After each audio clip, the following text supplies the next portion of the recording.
அன்புள்ள ஆன்மீக டாக்கீஸ் நேயர்களே வணக்கம்.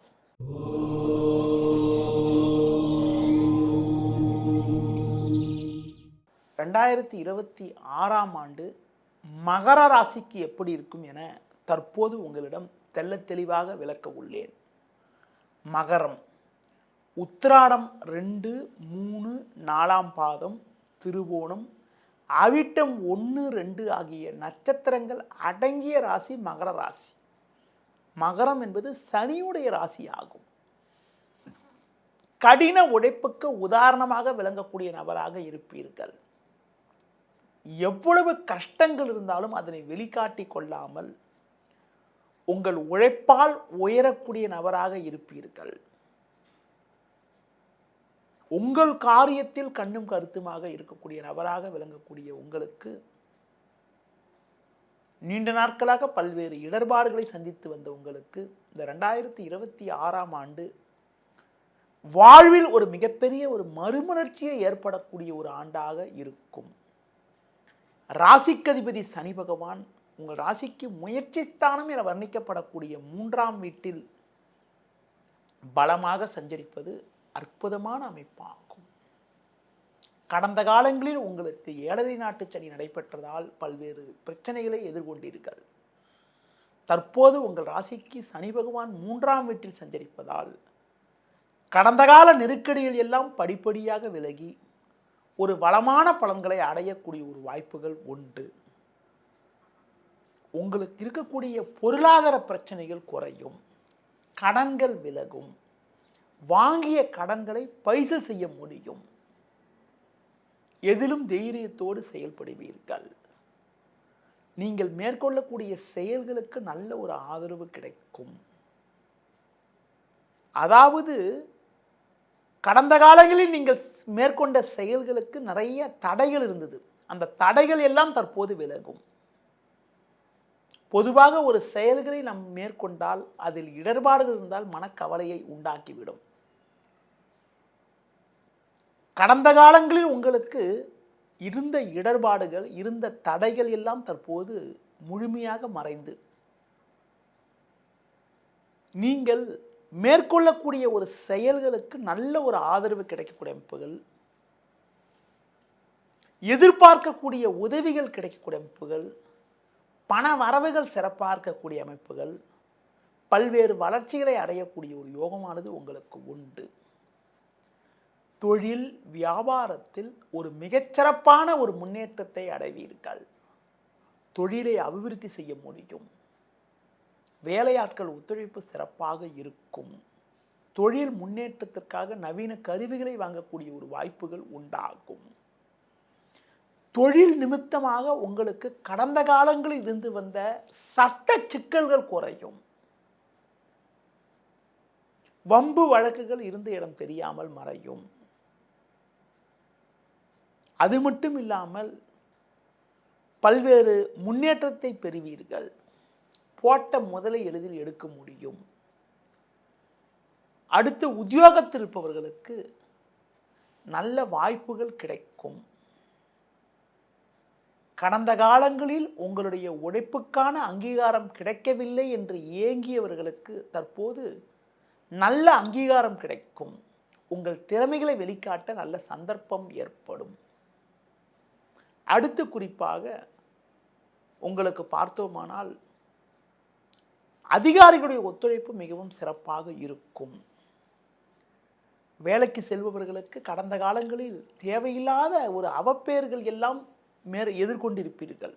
அந்த அவப்பெயர்கள் எல்லாம் தற்போது விலகி பணியில் நிம்மதியுடன் செயல்படக்கூடிய ஒரு வாய்ப்பு உண்டாகும். அதாவது வேலை தேடிக்கொண்டிருப்பவர்களுக்கு உங்கள் திறமைக்கு ஏற்ப நல்ல இடத்தில் ஒரு வேலை வாய்ப்பு அமையக்கூடிய ஒரு யோகமும், அதிகப்படியான சம்பளத்துடன் ஒரு நல்ல வாய்ப்புகள் கிடைக்கக்கூடிய ஒரு அதிர்ஷ்டமும் உண்டு.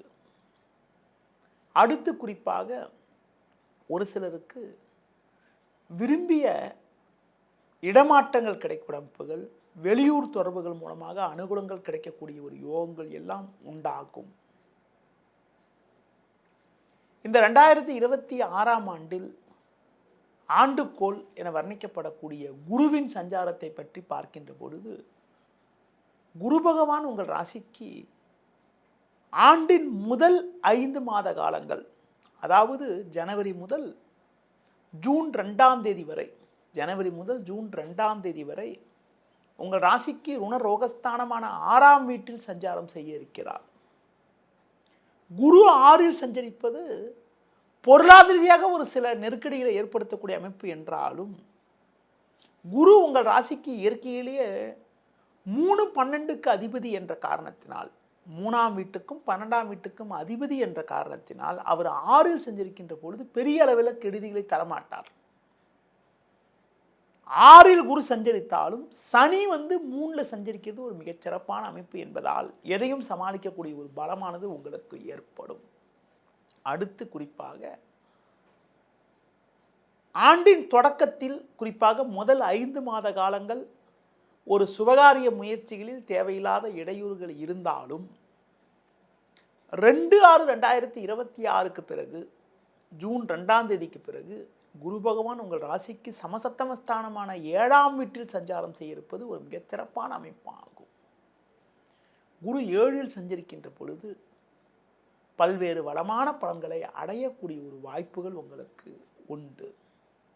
ஒருபுறம் 3ல் சனி, 7ல் குரு என்பது ஒரு அற்புதமான அமைப்பு என்பதால் ஆண்டின் பிற்பாதியில், அதாவது ஜூன் 2க்கு பிறகு உங்களுடைய வாழ்க்கை தரமானது சிறப்பாக இருக்கும். உங்களின் பொருளாதார நிலையானது மிக மிக நன்றாக இருந்து அதிகப்படியான வருமானங்கள் ஏற்பட்டு அசையும் அசையா சொத்துகளில் முதலீடு செய்யக்கூடிய ஒரு வாய்ப்புகள் உண்டாகும். இருக்கக்கூடிய இடத்தில் உங்களுடைய மதிப்பும் மரியாதையும் அதிகரிக்கும். 7ல் சஞ்சரிக்கக்கூடிய குரு பகவான் தனது சிறப்பு பார்வையாக ஜென்ம ராசி 3, 11 ஆகிய ஸ்தானங்களை பார்ப்பார் என்பதால் உங்களுக்கு குடும்பத்தில் மங்களகரமான சுபகாரியங்கள் கைகூடக்கூடிய அமைப்புகள், அது மட்டும் இல்லாமல் பிள்ளைகள் வழியில் மகிழ்ச்சிகள், பூர்வீக சொத்து வகையில் அனுகூலமான பலன்கள் உண்டாகும். அது மட்டும் இல்லாமல் ஒரு மறக்க முடியாத இனிய நிகழ்வுகள் எல்லாம் ஜூன் மாதத்துக்கு பிறகு எளிதில் கைகூடக்கூடிய ஒரு வாய்ப்புகள் உண்டு. இந்த 2026ஆம் ஆண்டில் குறிப்பாக சர்ப்பகிரகம், சாயாகிரகம் என வர்ணிக்கப்படக்கூடிய ராகு கேதுவின் சஞ்சாரத்தை பற்றி பார்க்கின்ற பொழுது, ராகு பகவான் உங்கள் ராசிக்கு 2ஆம் வீட்டிலும், கேது பகவான் உங்கள் ராசிக்கு 8ஆம் வீட்டிலும் சஞ்சரிப்பது சற்று சாதகமற்ற அமைப்பாகும். 2ல் ராகு, 8ல் கேது சஞ்சரிப்பதால் கணவன் மனைவியிடையே சற்று விட்டு கொடுத்து செல்ல வேண்டும். கணவன் மனைவியிடையே ஒன்றுமே இல்லாத விஷயத்திற்கு கூட தேவையற்ற மனஸ்தாபங்கள் ஏற்படும். ஒருவருக்கொருவர் கௌரவம் பார்க்காமல் விட்டு கொடுத்து செல்வது நல்லது. தொழில், பொருளாதாரம், பண வரவுகள் எல்லாம் உங்களுக்கு இந்த ஆண்டில் சிறப்பாக இருக்கும் என்றாலும், வாக்குஸ்தானத்தில் ராகு பகவான் சஞ்சரிப்பதால் உங்களுக்கு பேச்சால் வீண் பிரச்சனைகள் ஏற்படலாம்.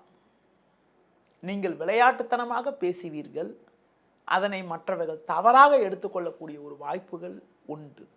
அதனால் ஒவ்வொரு காரியத்திலும் பேசுகின்ற பொழுது ஒரு முறைக்கு பலமுறை யோசித்து பேச வேண்டும்.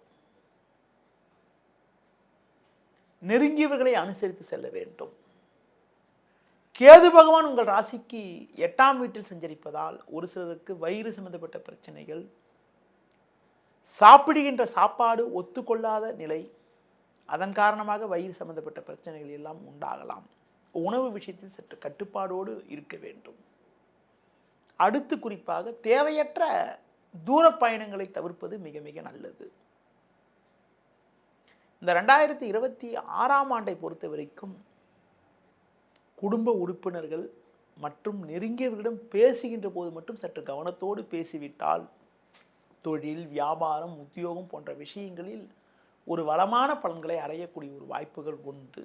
அதிலும் குறிப்பாக முதல் 5 மாத காலங்களை விட ஜூன் 2க்கு பிறகு உங்கள் வாழ்வில் ஒரு மிகப்பெரிய ஒரு வளர்ச்சிகள் எல்லாம் அடையக்கூடிய ஒரு வாய்ப்புகள் உங்களுக்கு இருக்கிறது.